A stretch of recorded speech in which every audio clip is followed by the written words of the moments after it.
Hey, welcome to How's the Channel. In today's tutorial, we will teach you how to change Discord password for PC. If you have access to your Discord account and you are only looking to update your password, it's easy to do so.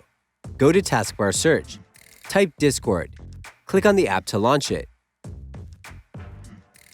Click on the gear icon at the bottom left corner of the window. Settings menu will open. Select My Account from the left side list. Go to Password and Authentication.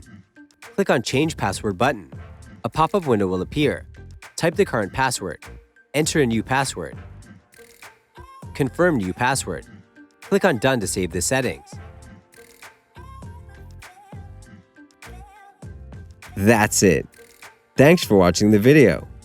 Please like it and let us know if you used any of our tips and tricks. Subscribe to our channel. We upload new tutorials every day. See ya!